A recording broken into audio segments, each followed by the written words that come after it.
사람은 살면서 딱 두 부류의 인간을 절대 잊지 못한다고 합니다. 내 손을 잡아줬던 사람, 그리고 내가 가장 힘들 때 내 등을 밀어버린 사람입니다. 오늘 이야기는 제주도 여행에서 시작됩니다. 평생 다시는 안 보고 싶었던 인간을 하필 가장 들떠 있어야 할 여행지에서 만나버린 한 여자의 이야기입니다. 그런데 더 기가 막힌 건 그 인간들이 아직도 자기가 무슨 잘못을 했는지 모른 채 살아가고 있었다는 겁니다. 사람 무시하는 데는 아주 익숙했고 남의 상처를 후벼 파는 데는 더 익숙한 사람들이었습니다. 하지만 이번 여행에서만큼은 달랐습니다. 낡은 운동화 신고 조용히 버스에 올라탄 그 여자를 끝까지 비웃던 사람들은 여행 마지막 날 공항에서 얼굴이 새파랗게 질린 채 벌벌 떨게 됩니다. 그리고 그 순간 관광버스 안에 있던 사람들 모두 같은 생각을 했습니다. 아, 사람은 겉만 보고 판단하는 게 아니구나. 오늘 이야기는 조금 화가 날 수도 있습니다. 듣다 보면 세상에 저런 인간도 있나 싶을 정도로 얄미운 장면도 나옵니다. 하지만 끝까지 들으시면 왜 많은 사람들이 살면서 가장 통쾌한 이야기였다고 말했는지 이해하게 되실 겁니다. 이야기 시작하기 전에 아직 구독 안 하셨다면 구독과 좋아요 부탁드립니다. 여러분의 응원 하나가 이런 이야기를 계속 만드는 큰 힘이 됩니다. 그리고 오늘 이야기를 들으시다가 아, 내 주변에도 저런 사람이 있었다 싶은 순간이 있다면 끝나고 꼭 댓글 남겨주십시오. 생각보다 많은 분들이 비슷한 상처를 안고 살아갑니다. 김정숙 씨는 제주공항 도착장 유리문 앞에서 한동안 서 있었습니다. 바람이 거셌습니다. 바닷물 냄새가 섞인 축축한 공기가 얼굴을 스쳤고 관광객들이 끄는 캐리어 바퀴 소리가 바닥을 긁으며 지나갔습니다. 공항 안은 시끄러웠지만 정숙 씨 귀에는 이상하게 아무 소리도 잘 안 들어왔습니다. 사실 그녀는 여행 자체가 어색했습니다. 평생 남들 밥 해주고 반찬 만들며 살아온 여자였습니다. 새벽 4시에 일어나 시장 바닥 물청소부터 하던 사람이었습니다. 여행은커녕 제대로 된 외식도 사치였던 인생이었습니다. 그런데 올해 68이 된 그녀를 억지로 제주도까지 떠밀어 보낸 사람이 있었습니다. 며느리 은지였습니다. 어머니, 이번엔 진짜 다녀오셔야 돼요. 평생 남 좋은 일만 하셨잖아요. 결국 아들과 며느리가 돈을 모아 효도여행 상품을 끊어줬습니다. 정숙 씨는 괜히 돈 아깝다고 몇 번이나 화를 냈지만 사실 마음 한구석은 조금 설렜습니다. 아주 오랜만이었습니다. 누군가 자신을 위해 돈을 써준 경험이. 정숙 씨는 사람들이 흔히 생각하는 대표님 같은 모습과는 거리가 멀었습니다. 회색 점퍼는 몇 년째 입은 옷이었고 검은 운동화 밑창은 달아 있었습니다. 흰머리도 제대로 염색하지 못해 군데군데 하얗게 올라와 있었습니다. 그런데도 그녀는 이상하게 허리가 꼿꼿했습니다. 오래 힘들게 산 사람 특유의 단단함 같은 게 있었습니다. 하지만 그날 제주공항에서는 그 단단함조차 흔들릴 만큼 기분 나쁜 일이 벌어졌습니다. 패키지 관광버스 앞에 사람들이 모여 있을 때였습니다. 어떤 여자가 정숙 씨를 보더니 대놓고 킥킥 웃었습니다. 어머나, 저 운동화 좀 봐. 처음엔 자기 이야기인 줄 몰랐습니다. 그런데 이어진 말에 정숙 씨 몸이 굳어버렸습니다. 아직도 저런 거 신고 다니는 사람이 있네. 보기만 해도 냄새날 것 같아. 그 목소리를 듣는 순간이었습니다. 정숙 씨 손끝이 차갑게 식었습니다. 너무 익숙한 목소리였기 때문입니다. 천천히 고개를 든 정숙 씨 눈앞에는 20회 넘게 다시는 안 보겠다고 다짐했던 여자가 서 있었습니다. 보라색 스카프를 목에 감고 진주 귀걸이를 흔들며 웃고 있는 여자. 오미자였습니다. 그리고 그 옆에는 배가 불룩 나온 박만수가 서 있었습니다. 남편 장례 치른 지 석 달도 안 돼 도장부터 들이밀었던 시동생 부부였습니다. 정숙 씨 심장이 쿵 내려앉았습니다. 그런데 더 끔찍한 건 저 인간들이 하나도 달라지지 않았다는 사실이었습니다. 아니, 오히려 더 독해진 얼굴이었습니다. 만수는 정숙 씨를 보자마자 피식 웃었습니다. 이야, 형수님 아직도 그렇게 사네? 오미자는 머리끝부터 발끝까지 훑어보더니 사람들 다 들으라는 듯 큰 소리로 말했습니다. 아이고 형님, 제주도까지 와서도 그 꼴이에요? 자식들이 옷 하나 안 사줘? 주변 관광객들 시선이 한꺼번에 쏠렸습니다. 그 순간 정숙 씨는 느꼈습니다. 이번 여행 절대 조용히 끝나지 않겠구나. 그리고 그때까지만 해도 사람들은 몰랐습니다. 낡은 운동화 신고 혼자 여행 온 저 여자를 제주도 호텔 사장이 직접 뛰어나와 허리 숙이게 될 줄은 아무도 몰랐습니다. 김정숙 씨는 올해 68이었습니다. 광주 양동시장 안쪽 골목에서 30년 넘게 반찬 가게를 했던 여자였습니다. 시장 사람들은 그녀를 정숙 언니라고 불렀습니다. 새벽 4시면 셔터 올라가는 소리가 골목에 울렸고 정숙 씨 가게에서는 멸치 육수 끓는 냄새와 갓 무친 나물 냄새가 먼저 퍼졌습니다. 겨울이면 손등이 갈라져 피가 배어도 고무장갑 안에 밴드를 붙이고 일했고 여름이면 김치 냉장고 앞에서 땀을 훔치며 하루를 버텼습니다. 남편이 갑자기 세상을 떠난 뒤 중학생 아들 하나를 먹이고 입히고 공부시키기 위해서였습니다. 남편은 45 나이에 심장마비로 떠났습니다. 장례식장 불빛이 꺼지기도 전에 정숙 씨 인생은 완전히 달라졌습니다. 슬퍼할 겨를도 없었습니다. 남편이 남긴 건 작은 땅 한 필지와 가게 보증금, 그리고 아직 어린 아들이었습니다. 그런데 그때 시동생 박만수와 그의 아내 오미자가 찾아왔습니다. 만수는 검은 양복을 입고 와서 형수 앞에 앉더니 말했습니다. 형수님, 여자 혼자 이런 거 처리 못합니다. 형님 재산 정리는 우리가 알아서 해줄 테니 도장만 찍으세요. 오미자는 그 옆에서 혀를 찼습니다. 형님도 참 안 됐지만 산 사람은 살아야죠. 괜히 욕심부리다 일 더 커지면 형수님만 손해예요. 그때 정숙 씨는 정신이 없었습니다. 남편 사진만 보면 숨이 막혔고 아들은 밤마다 이불 속에서 울었습니다. 가족이라는 말에 기대고 싶었습니다. 그래서 믿었습니다. 그런데 몇 달 뒤 알게 됐습니다. 남편 땅은 시세보다 훨씬 비싸게 팔렸고 그중 상당한 돈이 만수 쪽으로 흘러갔다는 것을 말입니다. 정숙 씨가 울면서 따졌을 때 만수는 오히려 책상을 내리쳤습니다. 형수님이 뭘 안다고 그래요? 우리가 안 챙겨줬으면 형수님 벌써 길바닥이었어요. 오미자는 더 잔인했습니다.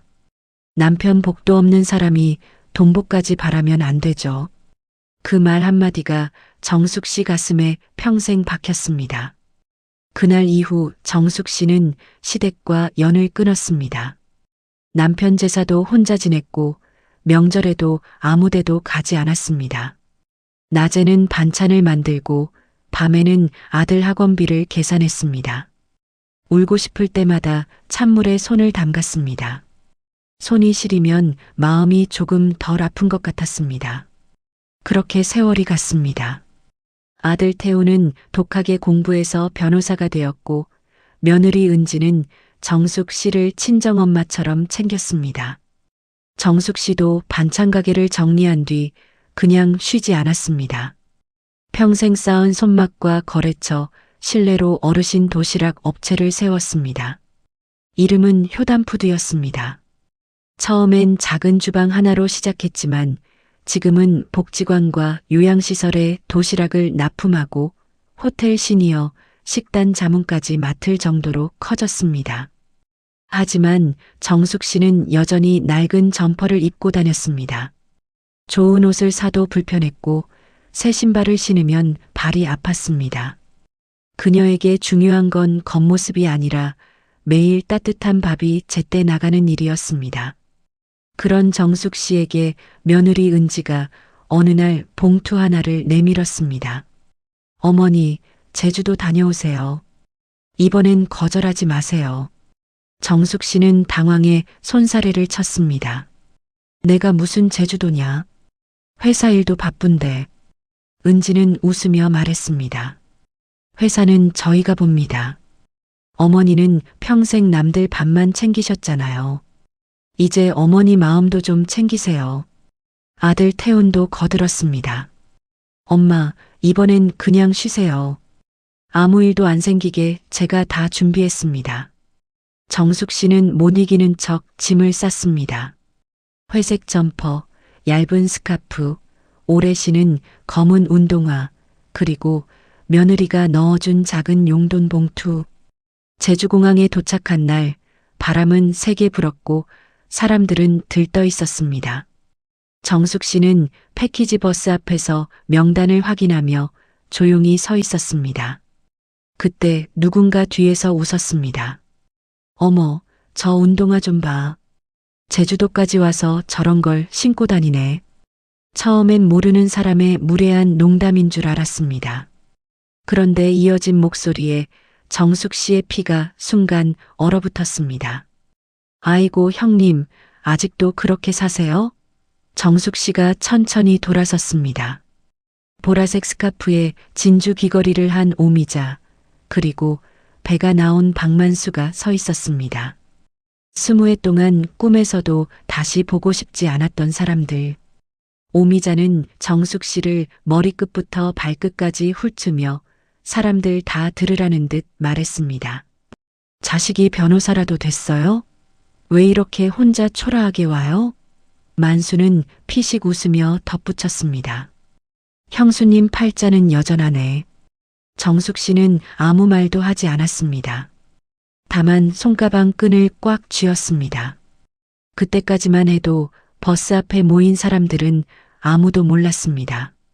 저 낡은 운동화를 비웃은 대가가 이 여행 끝에서 얼마나 크게 돌아오게 될지를 말입니다. 관광버스가 출발하자 제주 바닷바람이 창문 틈으로 스며들었습니다. 가이드는 일부러 밝은 목소리로 분위기를 띄웠습니다. 여러분 제주도 오신 거 환영합니다. 오늘 첫 코스는 성산 일출봉입니다. 사람들은 박수를 치고 사진을 찍었습니다. 그런데 정숙 씨는 창밖만 바라봤습니다. 버스 유리창에 비친 자기 얼굴이 괜히 더 늙어 보였습니다. 20해 동안 안 보고 살았던 인간들을 하필 여기서 만날 줄은 정말 몰랐습니다. 그런데 더 기가 막힌 건 저 사람들이 아직도 똑같다는 사실이었습니다. 아니, 더 독해졌습니다. 버스가 조금 달리자 오미자는 옆자리 사람들과 금세 친해졌습니다. 원래 그런 여자였습니다. 사람 많은 데서 분위기 잡고 떠드는 걸 좋아했습니다. 저는 서울에서 아들 사업 도와주느라 얼마나 바쁜지 몰라요. 며느리가 명품 백만 사달라 해서 아주 죽겠어요. 사람들은 적당히 웃으며 맞장구 쳤습니다. 그런데 오미자는 중간중간 일부러 정숙 씨 쪽을 힐끗거리며 말했습니다. 세상에는 참 팔자도 여러 가지예요. 누구는 제주도 와서도 궁상이고 몇몇 사람들이 민망한 얼굴로 정숙 씨 눈치를 봤지만 오미자는 멈추지 않았습니다.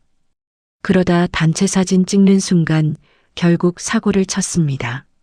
성산 일출봉 앞에서 사람들이 줄 서서 사진 찍고 있는데 오미자가 갑자기 큰 소리로 말한 겁니다. 저분 가운데 세우면 안 되겠네. 너무 칙칙해서 사진 분위기 다 죽겠어. 순간 공기가 얼어붙었습니다. 어떤 아주머니가 에이 왜 그런 말을 하며 말리려 했지만 오미자는 오히려 웃었습니다. 아니 그렇잖아요. 여행 와서 기분 좋게 찍는 건데. 정숙 씨 얼굴이 붉어졌습니다. 하지만 아무 말도 하지 않았습니다. 대신 조용히 맨 끝으로 가섰습니다. 사진 찍는 동안에도 오미자는 계속 들으라는 듯 떠들었습니다. 형님은 원래 저랬어요. 남편 복도 없고 돈 복도 없고. 그 말에 만수가 낄낄 웃었습니다. 형수님은 평생 시장 바닥 체질이라니까. 여러분이라면 여기서 웃고 넘기셨겠습니까? 정숙 씨는 순간 버스 타고 바로 광주로 내려가고 싶었습니다. 하지만 며느리가 떠나기 전 했던 말이 떠올랐습니다. 어머니, 이번 여행만큼은 아무 일 없이 웃고 오셔야 돼요. 그 말 때문에라도 참았습니다. 점심은 갈치조림 식당이었습니다. 식당 안은 관광객들로 시끄러웠고 고등어 굽는 냄새와 매운 양념 냄새가 뒤섞여 정신없었습니다. 정숙 씨는 조용히 구석 자리에 앉았습니다. 그런데 화장실 다녀온 사이 일이 터졌습니다. 돌아와 보니 자기 가방이 바닥에 떨어져 있었고 안에 있던 물건들이 다 쏟아져 있었습니다. 약봉지, 손수건, 며느리가 넣어준 용돈 봉투까지 바닥에 나뒹굴고 있었습니다. 그리고 그 앞에 오미자가 서 있었습니다. 손에는 정숙 씨 지갑이 들려 있었습니다. 아유 형님, 카드가 하나밖에 없네. 정숙 씨 눈빛이 순간 변했습니다. 남의 지갑 왜 봅니까? 그런데 오미자는 오히려 큰 소리를 쳤습니다. 떨어져 있어서 주워준 건데 왜 사람을 도둑 취급해요? 만수도 거들었습니다. 형수님 예민한 건 여전하네. 그런데 그 순간 오미자가 며느리 봉투를 흔들며 웃었습니다. 어머니 맛있는 거 사드세요. 아이고 세상에 며느리가 용돈까지 넣어줬네. 얼마나 불쌍하면. 식당 안 사람들이 다 쳐다봤습니다. 정숙 씨는 손이 떨렸습니다. 그 봉투는 단순한 돈 봉투가 아니었습니다. 며느리가 몰래 써넣은 편지가 들어 있었습니다. 어머니, 이번 여행에서는 어머니도 누군가에게 대접받는 기분 느끼셨으면 좋겠어요. 그걸 남 앞에서 비웃듯 흔들어댄 겁니다. 정숙 씨는 봉투를 낚아채듯 가져왔습니다. 그만하세요. 처음으로 목소리가 떨렸습니다. 그런데 오미자는 더 신난 얼굴이었습니다. 왜요? 창피해요? 난 또 돈다발이라도 들어있는 줄 알았네. 그 말을 듣는 순간 옆 테이블 아주머니 한 명이 결국 못 참고 말했습니다. 아니 왜 그렇게까지 사람을 몰아붙이세요? 그러자 오미자가 획 돌아보며 쏘아붙였습니다. 우리 집안일인데 왜 끼세요? 식당 안이 조용해졌습니다. 사람들은 이제 슬슬 눈치채기 시작했습니다. 저 여자 보통 독한 인간이 아니라는 걸 말입니다. 문제는 거기서 끝나지 않았습니다. 오후에 제주 특산품 쇼핑센터에 들렀을 때였습니다. 사람들은 귤 초콜릿이니 오메기 떡이니 구경하느라 정신없었는데 오미자가 또 직원 들으라는 듯 말했습니다. 저분 계산할 때 카드 안 되면 큰일 나겠네. 만수가 웃으며 맞장구 쳤습니다. 형수님 현금 없으면 내가 빌려줄게.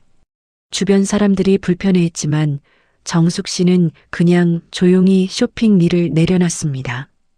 그런데 그때 직원 한 명이 갑자기 정숙 씨를 알아본 듯 눈을 크게 떴습니다. 혹시 광주 효담푸드 대표님 아니세요? 순간 오미자 웃음이 멈췄습니다. 정숙 씨는 당황해 손사래를 쳤습니다. 아유 아닙니다. 그런데 직원은 더 반가워했습니다. 맞으시죠? 저희 어머니가 대표님 도시락 드세요. 혼자 사시는데 맨날 감사하다고 하셨거든요. 순간 주변 분위기가 묘하게 바뀌었습니다. 아까까지 운동화 비웃던 사람들이 슬쩍 정숙 씨를 다시 보기 시작했습니다. 하지만 오미자는 끝까지 비웃었습니다. 대표면 뭐해요? 옷은 아직도 저 모양인데. 그 순간 직원 표정이 싸하게 굳었습니다. 그는 작게 중얼거렸습니다. 좋은 분한테 왜 저렇게 말하지 그 말을 들은 정숙 씨는 아무 말 없이 밖으로 걸어 나왔습니다. 그런데 제주바람이 세게 부는 주차장에 서 있는 그녀 눈가가 붉어져 있었습니다. 20해 전에도 그랬습니다. 사람들은 늘 그녀를 만만하게 봤습니다. 조용하고 참고 사니까 끝도 없이 짓밟았습니다. 하지만 이번에는 달랐습니다. 아주 조금씩 분위기가 바뀌기 시작했습니다. 그리고 오미자 부부는 아직 모르고 있었습니다. 자신들이 건드린 여자가 단순히 시장 반찬 가게 하던 형수가 아니라는 걸 말입니다. 제주 첫날 저녁 바람은 더 거세졌습니다. 호텔 앞 야자수 잎이 거칠게 흔들렸고 먼 바다에서는 파도 부딪히는 소리가 낮게 울렸습니다. 관광버스에서 내린 사람들은 피곤하다고 투덜거리면서도 저녁 만찬 이야기로 들떠 있었습니다. 하지만 정숙 씨는 하루 종일 기운이 빠져 있었습니다. 20해 동안 잊고 살았다고 생각했던 상처가 하루 만에 다시 벌어진 느낌이었습니다. 그런데 사람 무시하는 버릇은 쉽게 안 고쳐지는 법이었습니다. 호텔 프런트에서 결국 또 일이 터졌습니다. 가이드가 난처한 얼굴로 말했습니다. 죄송합니다, 고객님, 객실 배정에 문제가 조금 생겨서요. 원래 정숙 씨는 추가 비용을 내고 1인실을 신청해 둔 상태였습니다. 그런데 단체 손님이 몰리면서 호텔 측 실수로 방 하나가 비어버린 겁니다. 가이드는 식은땀을 흘리며 말했습니다. 오늘 하루만 2인실 사용 부탁드려도 될까요? 정숙 씨는 잠시 생각했습니다. 사실 하루쯤은 괜찮았습니다. 그런데 옆에서 오미자가 기다렸다는 듯 끼어들었습니다. 혼자 온 사람이 뭘 그렇게 유난 떨어요. 그냥 아무랑 쓰면 되지. 만수도 키득거렸습니다. 형수님은 원래 까다롭다니까. 정숙 씨 얼굴이 굳었습니다. 저는 추가 비용 냈습니다. 그러자 오미자가 눈을 흘기며 말했습니다. 돈도 없으면서 허세는 많아가지고. 순간 프런트 직원 얼굴까지 굳어버렸습니다. 하지만 오미자는 전혀 눈치 보지 않았습니다. 오히려 사람들 다 들으라는 듯 목소리를 더 높였습니다. 형님, 형편 어려우면 말을 해요. 내가 방값 좀 보태줄까? 몇몇 사람들이 불편하다는 듯 인상을 찌푸렸습니다. 그런데도 오미자는 멈추지 않았습니다. 아니, 솔직히 말해서 저런 운동화 신고 다니면서 무슨 1인실 타령이야. 그 순간이었습니다. 정숙 씨가 천천히 오미자를 바라봤습니다. 지금까지와는 다른 눈빛이었습니다. 오미자 씨, 왜요? 나는 당신처럼 살지 않으려고 평생 버텼습니다. 잠깐 정적이 흘렀습니다. 그런데 오미자는 피식 웃었습니다. 그래봤자 반찬 장사였잖아요. 그 말에 만수까지 낄낄 웃었습니다. 여러분이라면 여기서 참으셨겠습니까? 정숙 씨 손끝이 떨렸습니다. 남편 장례식장에서 울던 자기 앞에 앉아 도장부터 내밀던 저 얼굴이 그대로 떠올랐기 때문입니다. 하지만 그녀는 끝내 아무 말도 하지 않았습니다. 대신 조용히 객실 키를 받아들고 엘리베이터로 걸어갔습니다. 그날 밤 호텔 복도는 조용했습니다. 멀리서 웃음소리와 술잔 부딪히는 소리가 희미하게 들렸습니다. 정숙 씨는 혼자 배정받은 임시 객실 침대 끝에 앉아 있었습니다. 창밖에는 제주 야경이 펼쳐져 있었지만 마음은 하나도 편하지 않았습니다. 그런데 그때 휴대폰이 울렸습니다. 며느리 은지였습니다. 어머니, 제주도 어때요? 사진 좀 보내주세요. 정숙 씨는 억지로 웃는 목소리를 냈습니다. 좋다. 바람도 좋고. 그런데 은지는 금방 눈치챘습니다. 어머니 울었어요? 정숙 씨는 순간 말문이 막혔습니다. 아니다. 아니긴요. 저 어머니 목소리 알잖아요.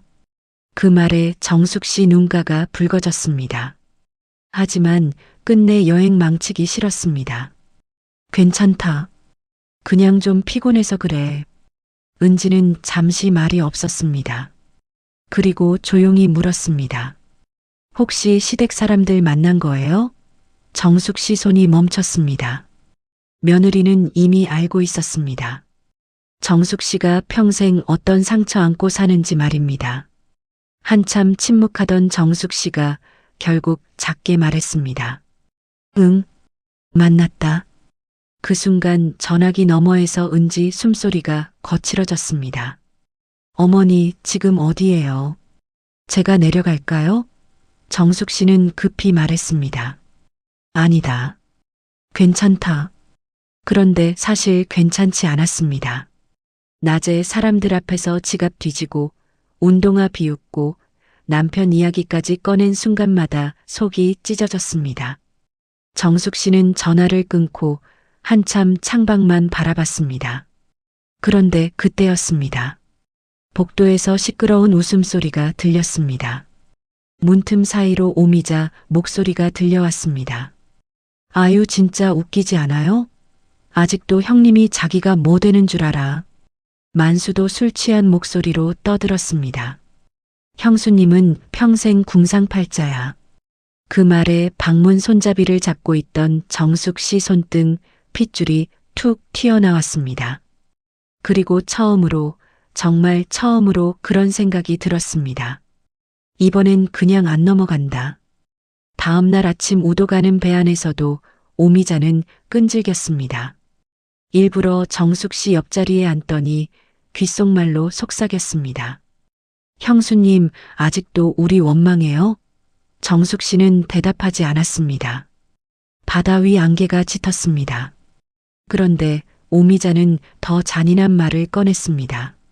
솔직히 형님 땅 안 팔았으면 형수님 지금쯤 고시원 살았어요. 그 순간 정숙 씨 눈빛이 흔들렸습니다. 남편이 살아있을 때 그 땅은 언젠가 아들 결혼하면 작은 건물 하나 세워주자고 같이 이야기하던 곳이었습니다. 그런데 그걸 저 인간들이 빼돌렸습니다. 오미자는 그걸 알면서도 웃고 있었습니다. 근데 형수님 아들은 뭐예요? 어디 공장이라도 다녀? 그 말을 들은 순간이었습니다. 정숙 씨가 천천히 고개를 돌렸습니다. 그리고 아주 낮고 떨리는 목소리로 말했습니다. 우리 아들 입에 함부로 올리지 마세요. 그런데 오미자는 오히려 웃었습니다. 왜요? 판검사라도 됐어요? 그 순간 정숙 씨는 더 이상 말을 잇지 못했습니다. 대신 창밖만 바라봤습니다. 그런데 그 침묵이 이상하게 더 무서웠습니다. 마치 오래 참던 사람이 마음속에서 뭔가를 완전히 내려놓는 순간 같았습니다. 그리고 바로 그날 오후 우도 승마체험장에서 분위기를 완전히 뒤집어 놓을 일이 벌어지기 시작했습니다. 우도 바람은 생각보다 거칠었습니다. 모래가 바닥에서 날릴 정도로 세게 불었고 관광객들 모자는 자꾸 뒤집혔습니다. 사람들은 승마체험장 앞에서 사진 찍느라 정신없었습니다. 그런데 정숙 씨는 조금 떨어진 벤치에 조용히 앉아 있었습니다. 솔직히 기운이 다 빠진 상태였습니다. 여행 이틀째였지만 마치 몇 년 늙은 기분이었습니다. 그때도 오미자는 쉬지 않았습니다. 사람 몇 명이 말 타고 사진 찍는 걸 보더니 일부러 정숙 씨 쪽을 힐끗거리며 말했습니다. 형님은 타지 마세요. 말이 놀라겠네. 만수가 바로 낄낄 웃었습니다. 말 허리 나가겠다. 주변 사람들이 어색하게 웃음을 멈췄습니다. 어제까지만 해도 그냥 유난스러운 여자 정도로 생각했던 사람들이 이제는 슬슬 이상함을 느끼기 시작했습니다. 그런데 오미자는 눈치가 없었습니다. 아니, 정확히는 사람을 밟고 올라가는데 너무 익숙한 인간이었습니다. 아니, 근데 형님은 진짜 대단하다. 저렇게 살면서 여행은 또 꼬박꼬박 다니네. 정숙 씨 손끝이 떨렸습니다. 그 말을 듣는 순간 남편 장례식 끝나고 혼자 시장 바닥에 쭈그리고 앉아 울던 기억이 떠올랐기 때문입니다. 그때도 오미자는 말했습니다. 울 시간 있으면 돈 벌 궁리나 하세요. 정숙 씨는 눈을 감았습니다. 그런데 바로 그 순간이었습니다. 승마 체험장 직원 한 명이 정숙 씨를 보더니 갑자기 눈을 크게 뜬 겁니다. 혹시 직원은 가까이 다가오더니 놀란 얼굴로 허리를 숙였습니다. 김정숙 대표님 아니세요? 순간 분위기가 묘하게 멈췄습니다. 오미자 웃음도 딱 끊겼습니다. 정숙 씨는 당황한 얼굴로 손사래를 쳤습니다. 아유, 아닙니다. 그런데 직원은 더 반가워했습니다. 맞으시죠? 광주 효담푸드 대표님. 저희 어머니 도시락 후원받고 계세요. 혼자 계시는데 대표님 도시락 온 날은 꼭 전화하셔서 자랑하세요. 주변 사람들이 웅성거리기 시작했습니다. 대표? 도시락 회사? 어떤 아주머니는 슬쩍 정숙 씨 운동화를 다시 내려다봤습니다. 오미자는 얼굴이 굳었지만 곧바로 비웃음을 지었습니다. 대표면 뭐해요? 옷은 아직도 시장 바닥 스타일인데. 그런데 이번에는 반응이 달랐습니다. 승마 체험장 직원 얼굴이 싸하게 굳었습니다. 좋은 분한테 왜 그렇게 말씀하세요? 오미자는 순간 당황했습니다. 여태까지는 자기가 사람 무시하면 다들 눈치만 봤는데 처음으로 정면에서 불편한 표정을 본 겁니다. 하지만 오미자는 성질이 더 올라왔습니다. 아니, 내가 틀린 말했어요? 직원은 더 이상 대꾸하지 않았습니다. 대신 정숙 씨에게만 공손하게 말했습니다. 대표님, 안쪽 VIP 쉼터에서 쉬세요. 바람 너무 셉니다. 그 말을 듣는 순간 사람들이 다시 한번 웅성거렸습니다. 만수 얼굴도 점점 굳어졌습니다. 그는 슬슬 불안해지기 시작했습니다. 왜냐하면 정숙 씨가 생각보다 잘 살고 있다는 느낌이 들었기 때문입니다.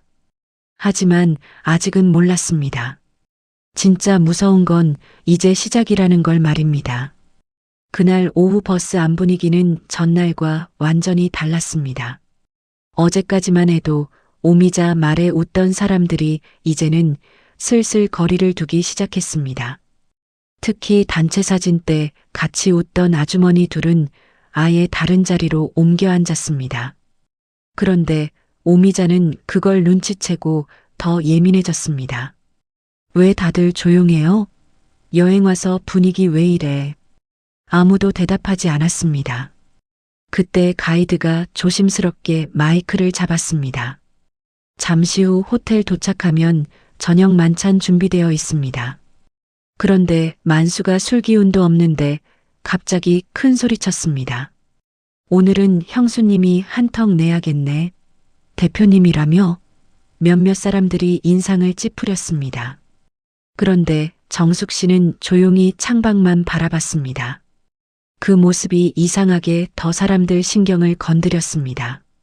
마치 지금까지 일부러 참고 있었다는 느낌이 들었기 때문입니다.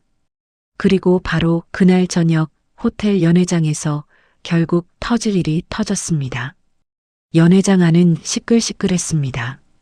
조명이 반짝였고 사람들은 뷔페 접시 들고 웃으며 돌아다녔습니다. 그런데 만수는 술을 몇 잔 마시더니 또 시작했습니다. 형수님, 솔직히 우리가 형수님 먹여 살린 거나 마찬가지 아니에요? 순간 숟가락 소리까지 멈춘 듯 조용해졌습니다. 정숙 씨 손이 멈췄습니다. 만수는 취한 얼굴로 계속 떠들었습니다. 형님 죽고 형수님 아무것도 몰랐잖아. 우리가 땅 처리 안 해줬으면 형수님 진짜 길바닥이었어. 오미자도 바로 거들었습니다. 은혜를 모른다니까. 사람이 그 순간이었습니다. 정숙 씨가 천천히 숟가락을 내려놨습니다. 그리고 처음으로, 정말 처음으로 얼굴에서 웃음기가 완전히 사라졌습니다. 박만수 씨, 연회장이 조용해졌습니다. 당신들 우리 남편 장례 치르고 며칠 만에 도장 들고 왔는지 기억합니까? 만수 얼굴이 굳었습니다. 정숙 씨 목소리가 떨리기 시작했습니다. 내가 울고 있는데 당신들은 땅 이야기부터 했습니다. 내 아들은 아직 교복 입고 울고 있었는데 당신들은 돈부터 챙겼어요. 연회장 공기가 싸늘해졌습니다. 오미자가 벌떡 일어났습니다. 지금 뭐라는 거예요? 그런데 정숙 씨는 멈추지 않았습니다. 당신들이 가져간 그 돈 때문에 나는 새벽마다 시장 바닥에서 무릎 꿇고 살았습니다. 그런데 지금까지도 내가 당신들 도움 받아 산 것처럼 말합니까? 만수 표정이 굳어버렸습니다. 사람들 얼굴도 하나둘 심각해졌습니다. 그리고 바로 그 순간 연회장 문이 열렸습니다. 검은 정장 입은 남자가 빠른 걸음으로 안으로 들어왔습니다. 키 크고 차가운 인상의 남자였습니다. 그는 주변을 둘러보다가 곧장 정숙 씨 앞으로 걸어왔습니다. 어머니, 정숙 씨가 놀란 얼굴로 일어났습니다. 태훈아?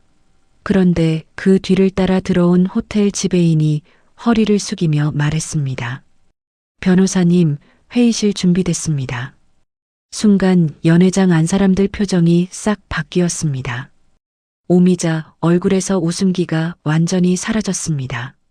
그리고 그때까지만 해도 아무도 몰랐습니다. 이제부터 이 여행 분위기가 완전히 뒤집혀 버릴 거라는 걸 말입니다. 연회장 안 공기가 순식간에 얼어붙었습니다. 조금 전까지 웃고 떠들던 사람들도 하나둘 숟가락을 내려놓았습니다. 검은 정장 차림의 남자는 곧장 정숙 씨 옆으로 다가왔습니다. 어머니, 괜찮으세요? 그 목소리는 낮았지만 단단했습니다. 정숙 씨는 당황한 얼굴로 아들을 바라봤습니다. 태훈아, 내가 여기 어떻게 태우는 짧게 숨을 고르더니 주변을 한번 둘러봤습니다. 그리고 그 시선이 박만수와 오미자 앞에서 멈췄습니다. 순간 만수 목젖이 크게 움직였습니다. 오미자는 애써 웃으며 말했습니다. 어머, 형수님 아들이네. 정장까지 입고 다니고 출세했나 봐. 그런데 태우는 오미자를 보지도 않았습니다. 그때 뒤에 서 있던 호텔 지배인이 공손하게 입을 열었습니다. 김 대표님, 불편하신 점 있으시면 바로 말씀 주십시오. 저희가 미리 알아보지 못해 죄송합니다. 순간 여기저기서 작은 탄성이 터졌습니다. 대표님? 호텔에서 저렇게까지? 사람들 시선이 한꺼번에 정숙 씨에게 쏠렸습니다. 바로 어제까지만 해도 낡은 운동화 신고 혼자 여행 온 궁상맞은 노인쯤으로 보던 눈빛들이었습니다. 그런데 분위기가 완전히 달라졌습니다. 오미자는 순간 얼굴이 굳었지만 곧 억지 웃음을 지었습니다. 대표면 뭐해요? 사람 사는 거 다 똑같지. 그런데 이번에는 아무도 맞장구 치지 않았습니다. 오히려 사람들이 슬슬 오미자 부부 눈치를 보기 시작했습니다. 태우는 조용히 서류 봉투 하나를 테이블 위에 올려놨습니다. 작은아버지, 만수 얼굴이 딱 굳었습니다. 왜 그러냐? 태우는 천천히 서류를 꺼냈습니다. 20년 전 아버지 땅 매매건 자료 다 확보했습니다.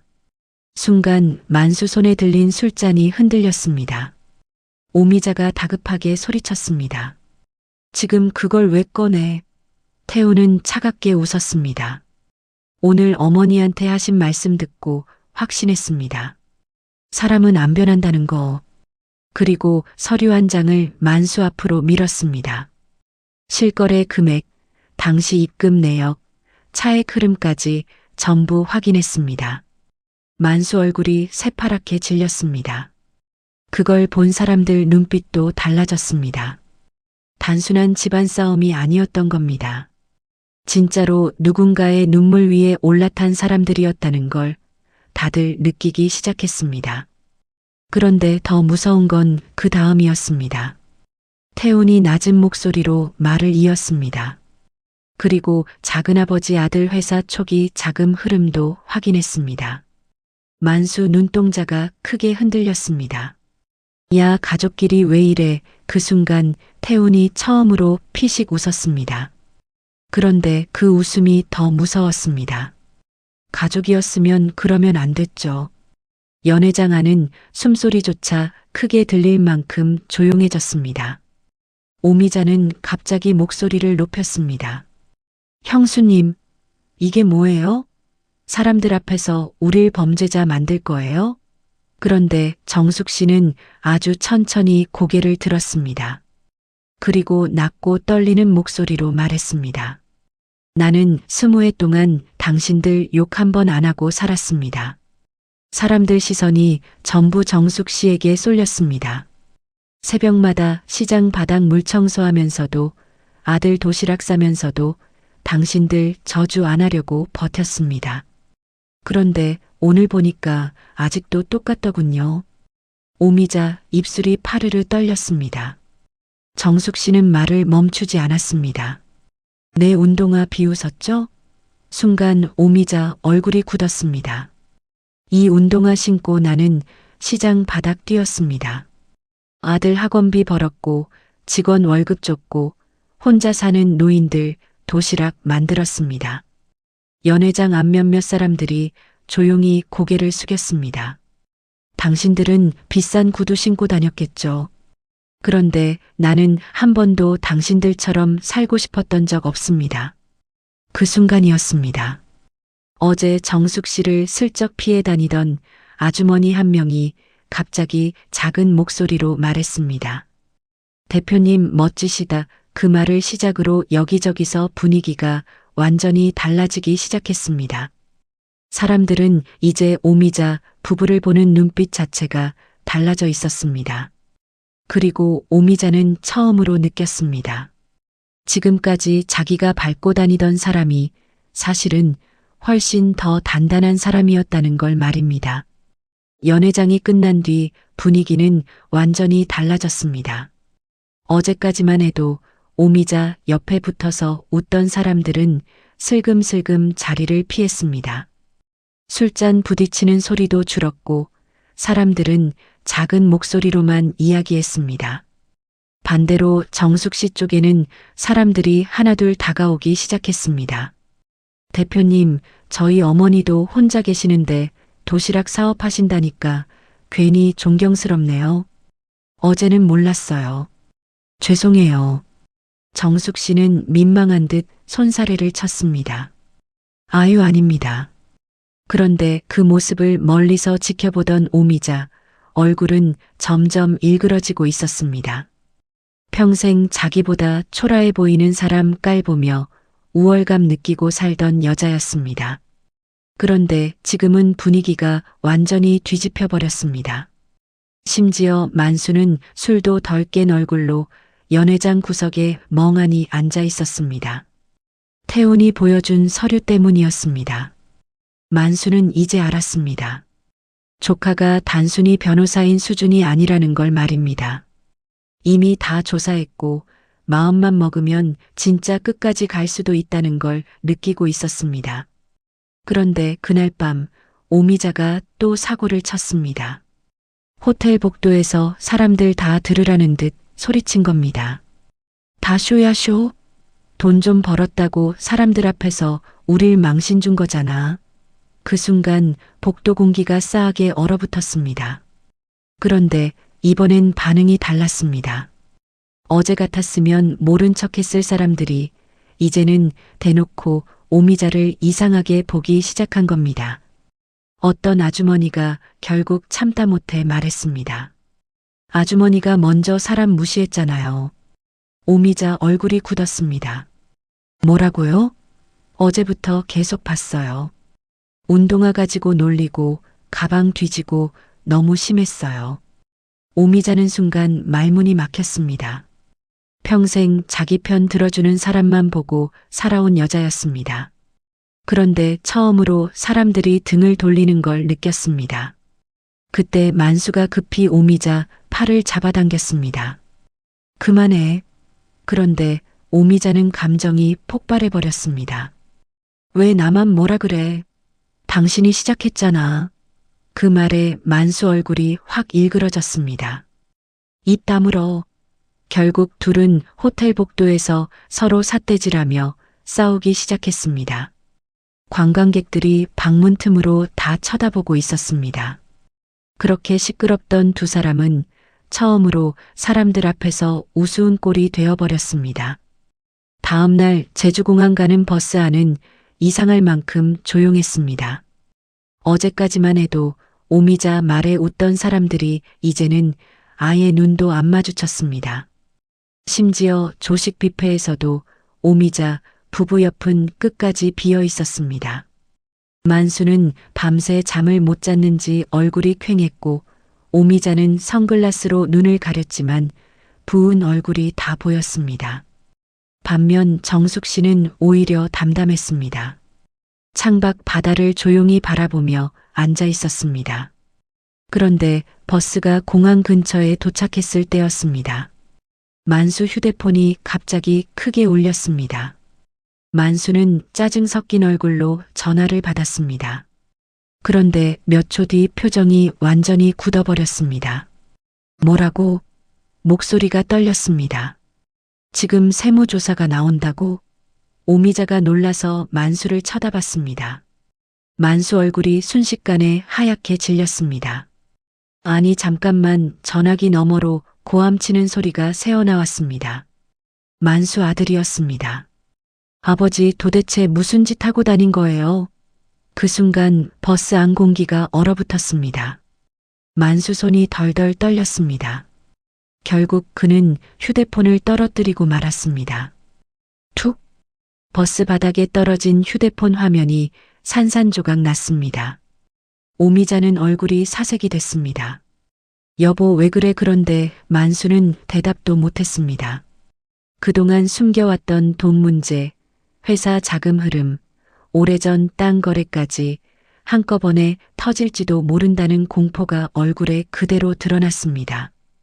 그리고 그 모습을 정숙 씨는 조용히 바라보고 있었습니다. 신기하게도 통쾌하다기보다 허무했습니다. 한때는 저 사람들 때문에 밤마다 이를 악물고 살았습니다. 그런데 막상 무너지는 모습을 보니 이상하게 마음이 텅 빈 느낌이었습니다. 제주공항에 도착하자 사람들은 짐 챙기느라 분주했습니다. 그런데 만수는 공항 의자에 주저앉아 움직이지 못했습니다. 오미자는 그런 남편 옆에서 울먹였습니다. 그때였습니다. 만수가 갑자기 정숙 씨를 붙잡았습니다. 형수님. 정숙 씨가 천천히 돌아봤습니다. 만수 눈이 벌겋게 충혈돼 있었습니다.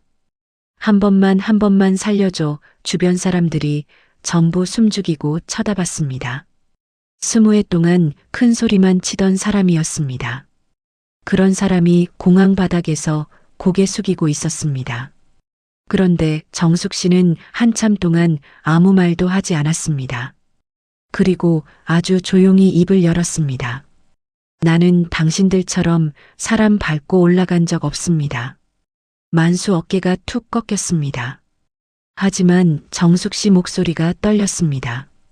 당신들이 나한테 했던 짓 평생 잊지는 못합니다. 오미자는 결국 울음을 터뜨렸습니다. 그런데 그 울음조차 예전처럼 사람들 동정을 얻지 못했습니다. 사람들은 이미 다 봤기 때문입니다. 누가 먼저 사람을 짓밟았는지, 누가 끝까지 사람답게 버텼는지를 말입니다. 제주공항에서 광주로 돌아오는 비행기 안 정숙 씨는 창가 자리에 앉아 한참 동안 바깥만 바라보고 있었습니다. 구름 사이로 저녁 노을이 길게 번지고 있었습니다.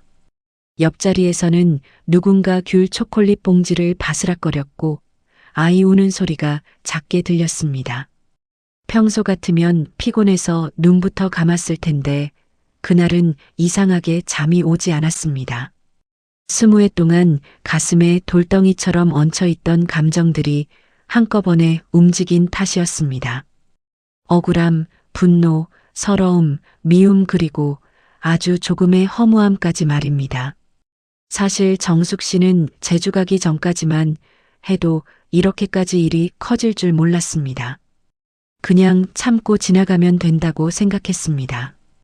평생 그렇게 살아왔으니까요. 남편 잃고도 참고, 돈 빼앗기고도 참고, 시장 바닥에서 무릎 시려가며 일하면서도 참고 살았습니다. 그런데 이번 여행에서 처음으로 깨달았습니다.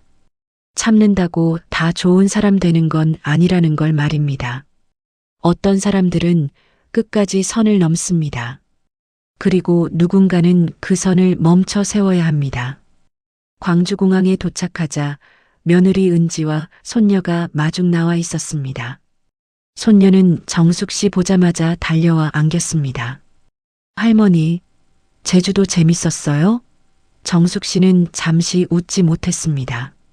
그러다 손녀 머리를 쓰다듬으며 겨우 말했습니다. 응, 오래 기억날 것 같다. 며느리 은지는 정숙 씨 얼굴을 보자마자 눈치를 챘습니다. 울었던 흔적, 지친 표정, 그런데도 어딘가 달라진 눈빛까지 전부 보였습니다. 집으로 돌아가는 차 안에서 은지가 조심스럽게 물었습니다. 어머니 괜찮으세요? 정숙 씨는 창밖 야경을 보며 한참 말이 없었습니다. 그리고 아주 작게 웃었습니다. 이제 괜찮다. 그 말은 거짓말이 아니었습니다. 상처가 완전히 사라진 건 아니었습니다. 하지만 적어도 더는 숨기고 살 필요는 없겠다는 마음이 생긴 겁니다. 누군가에게 짓밟힌 기억 때문에 평생 작아질 필요는 없다는 것도 이제는 알게 됐습니다. 그 뒤로 만수 부부는 정말 많이 달라졌습니다. 처음에는 체면 때문에라도 정숙 씨를 찾아와 고개 숙이는 척만 할 줄 알았습니다. 그런데 예상과 달랐습니다. 만수는 정말로 아들 회사 정리를 시작했고 빼돌렸던 돈 일부도 정숙 씨 앞으로 돌려보냈습니다. 물론 잃어버린 세월까지 돌려받을 수는 없었습니다. 하지만 적어도 처음으로 자기 잘못을 인정하기 시작했다는 건 분명했습니다. 오미자 역시 처음에는 억울하다는 말을 입에 달고 살았습니다. 나만 잘못한 것도 아닌데 그런데 도시락 봉사를 다니면서 조금씩 변하기 시작했습니다.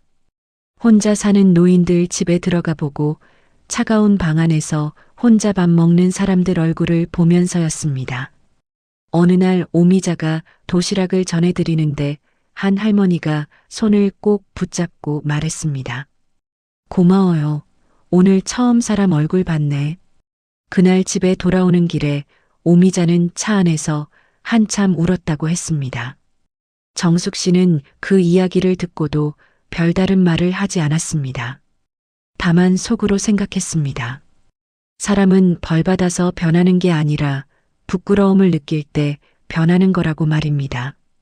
정숙 씨 역시 다시 예전처럼만 살지는 않았습니다. 직원들이 대표님은 왜 맨날 같은 운동화만 신으세요? 물으면 예전에는 그냥 웃고 넘겼는데 어느 날은 이렇게 말했습니다. 이 운동화 신고 내 인생 버텼거든. 직원들은 웃었지만 그 말을 듣던 태우는 조용히 고개를 숙였습니다. 아들은 누구보다 잘 알고 있었습니다. 자기 어머니가 얼마나 독하게 버텨왔는지를 말입니다. 새벽마다 시장 바닥에서 미끄러지며 일하던 뒷모습도, 학원비 없어 혼자 몰래 울던 밤도, 남들 다 자는 시간에 도시락 재료 다듬던 손도 다 기억하고 있었습니다. 그래서 태우는 어느 날 조용히 말했습니다. 엄마, 이제는 엄마도 좀 편하게 살아. 그런데 정숙 씨는 웃으며 대답했습니다. 사람이 편한 것만 찾으면 금방 약해진다. 그러면서도 예전과 달라진 게 하나 있었습니다. 더 이상 자신을 숨기지 않았습니다. 일부러 초라한 척하지도 않았고 누가 무시한다고 해서 가만히 웃고 넘기지도 않았습니다. 조용하지만 단단하게 자기 자리를 지키기 시작했습니다. 살다 보면 꼭 그런 사람이 있습니다. 겉모습만 보고 사람을 판단하는 사람들 말입니다. 낡은 운동화 하나, 오래된 점퍼 하나 보고 그 사람 인생까지 함부로 재단해버리는 사람들입니다. 하지만 세상은 생각보다 단순하지 않습니다. 조용히 사는 사람이라고 약한 게 아니고 참고 산다고 아무것도 없는 사람도 아닙니다. 오히려 가장 무서운 사람은 끝까지 버틴 사람들입니다. 넘어져도 다시 일어나고 울면서도 자기 사람 챙기고 남한테 상처받고도 끝내 사람다움을 잃지 않은 사람들 말입니다. 김정숙 씨가 바로 그런 사람이었습니다. 여러분은 어떠셨습니까? 살면서 이런 사람 만나보신 적 있으십니까? 혹시 여러분도 누군가에게 무시당했던 기억, 억울하게 참아야 했던 순간이 있으셨습니까? 아니면 반대로 나도 모르게 누군가를 겉모습만 보고 판단했던 적은 없으셨습니까? 오늘 이야기가 여러분 마음에 조금이라도 남았다면 댓글로 이야기 남겨주십시오. 여러분 이야기 하나가 또 다른 누군가에게 큰 위로가 될 수도 있습니다. 그리고 오늘도 끝까지 함께 해주셔서 진심으로 감사합니다. 인생은 참 이상합니다. 가장 보기 싫었던 사람을 여행지에서 다시 만나기도 하고 가장 초라해 보였던 사람이 사실은 가장 단단한 사람이기도 합니다. 그러니 부디 사람을 함부로 판단하지 마십시오. 우리가 미처 모르는 누군가의 인생은 생각보다 훨씬 깊고 뜨거울지도 모르니까요.